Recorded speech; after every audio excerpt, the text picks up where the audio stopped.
네, 저는 이번에 서울국제실험영화 페스티벌에 개막작으로 선정된 신도안이라는 영화를 만든 박찬경이라고 합니다.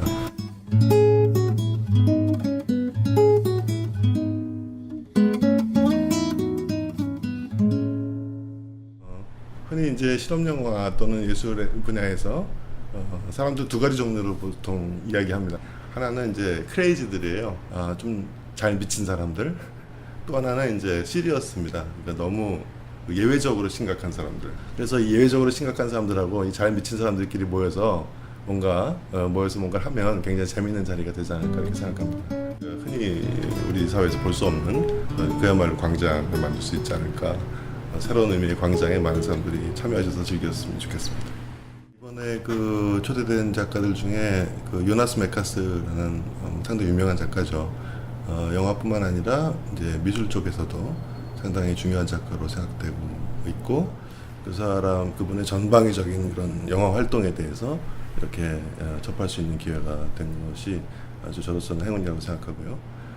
또 하나는 이제 레트리즘 작가들입니다. 특히 그 중에서 이시도르 이수의 작품이 상영되는 것으로 알고 있습니다. 이 레트리즘 작가들은 제가 알기로 이제 다다이즘과 이 국제 상황주의를 연결하는 상당히 아방가르드에서 이 영화뿐만 아니라 미술이나 건축에 이르기까지 상당히 중요한, 또 문화까지 중요한 어떤 활동이라고 알고 있습니다. 이분들의 작품을 실제로 감상할 수 있는 기회가 흔치 않기 때문에 관심 있는 분들 꼭 보셨으면 좋겠습니다. 네, 제 작품은 크게 작품을 두 가지로 분류해서 말씀드리지만, 하나는 이제 남북 관계와 남북 분단과 또 냉전에 관한 것입니다. 그러니까 국제적인 냉전과 또 그 냉전의 기억이 어떻게 만들어지고 또 어떻게 형성되고 있는가, 그것이 우리 생활에 어떤 영향을 미치는가, 그런 것을 주로 다루고 있습니다. 이번에 개막작으로 상영된 신도안은 그것과는 다르게 충남 대전 부근에 있는 신도안이라는 땅이 소위 무속의 메카라고 하는 곳이죠. 그 지역에 대한 일종의 실험적인 다큐멘터리라고 할 수 있고요. 제가 보기에도 좀 영화가 이상해요. 그러니까 실험 영화라서 기대해 주셔도 좋을 것 같습니다. 실험 자체가 상업화되고, 실험 자체가 어떻게 보면 지루해지는 상황에 접해서 어떤 새로운 실험이 가능한가를 보여줄 수 있는 그런 장이 되어야 된다고 보고요. 그런 면에서 과거의 그런 아방가르드 작품들 다시 보는 것이 의미 있고, 더구나 그 아방가르드 작품들을 이런 역사적인 문맥 속에서 보는 것이 상당히 중요하다고 봐요. 또 실험 영화에 초점을 맞춰서 이렇게 제대로 된 규모의 행사를 찾아보기 좀 어려운 상황인데 상당히 ቍ꿋하게 잘 이렇게 해온 것 같습니다. 이렇게 때로는 깊은 생각도 할 수 있고, 또 아주 자유롭게 즐길 수도 있는 이런 어떤 영화의 광장을 이렇게 만끽하시기 바랍니다. 고맙습니다. 고갈이라는 작품으로 개봉을 하게 된 김고옥이라고 합니다.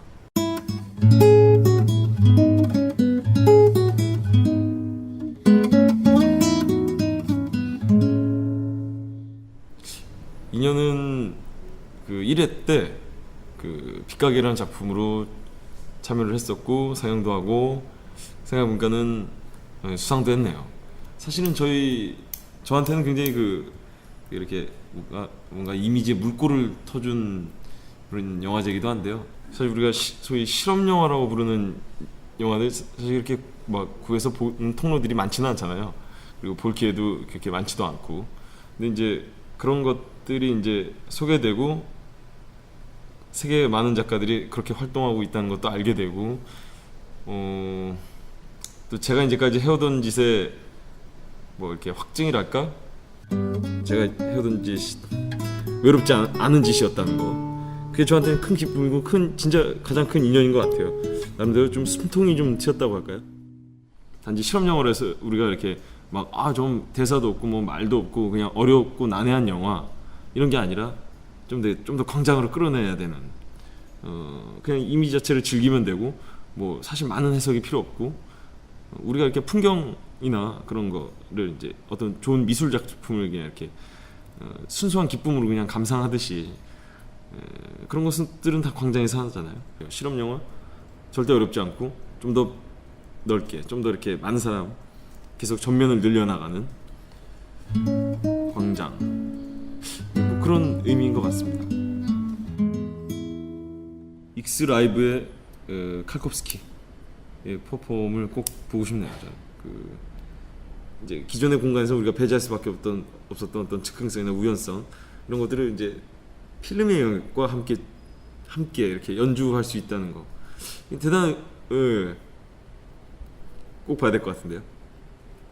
딱 죽기 전에 딱 볼만한 그런 순간들의 이제 집합인데 보다 보면 이게 하나의 어떤 새로운 경험이에요. 그냥 단순히 그냥 이렇게 기록물도 아니고 단순한 영화도 아닌 그 사이쯤 되는 어떤 건데 그게 이제 메카스 영화에서는 그게 가장 흥미로운 거죠. 물론 되게 쉬운 관람은 아닙니다.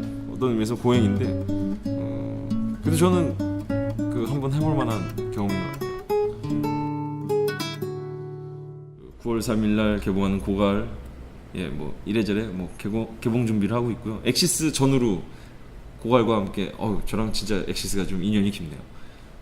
저는 그런 느낌이 좋은 것 같아요. 이렇게 단지 필름 안에 있는 어떤 걸 보는 게 아니라 필름 자체를 체험하는 거. 사실 어떤 의미에서 굉장히 공포스럽기도 하고 어떤 의미에서 굉장히 새로운 경험인 거죠.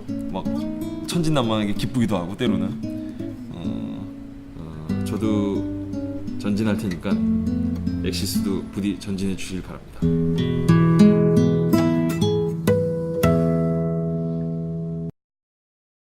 반갑습니다. 저는 허수아비들의 땅을 만든 노경태 감독입니다.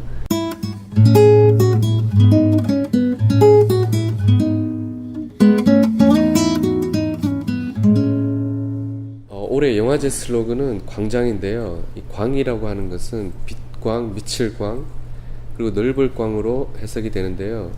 이 영화에서 빛이라는 것은 영화적 시간과 공간을 관통하는 정말 중요한 요소입니다. 이번 섹션 중에서 확장 영화라는 섹션이 있는데요. 그 중에 소개되는 영국의 리스 로즈의 라이트 리딩과 같은 작품은 빛의 패턴과 빛을 활용한 공간적 체험으로 여러분들께 새로운 영화적 경험을 선사할 것으로 생각됩니다.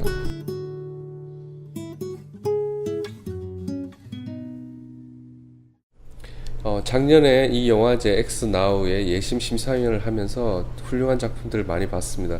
그래서 올해 특히나 이 경쟁 부분이 많이 기대가 되는데요. 그 중에서 캐나다의 바바라 스텐버그, 그리고 이사벨라 프룩스카 올덴호프, 오스트리아의 빌리 로이슈가 기대가 많이 됩니다.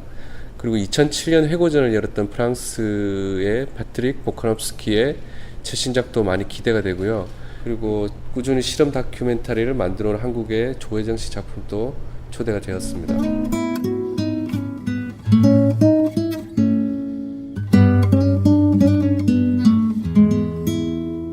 다음으로 기대되는 프로그램은 올해 처음 생긴 아시아 포럼이라는 프로그램인데요. 태국, 말레이시아, 싱가포르, 인도 등에서 온 실험영화 작가, 그리고 큐레이터, 관계자들과 함께 모여 아시아 실험영화의 현주소를 조망하고, 그리고 그들 나라에서 온 실험영화들을 볼 수 있는 소중한 기회가 될 것이라고 생각됩니다.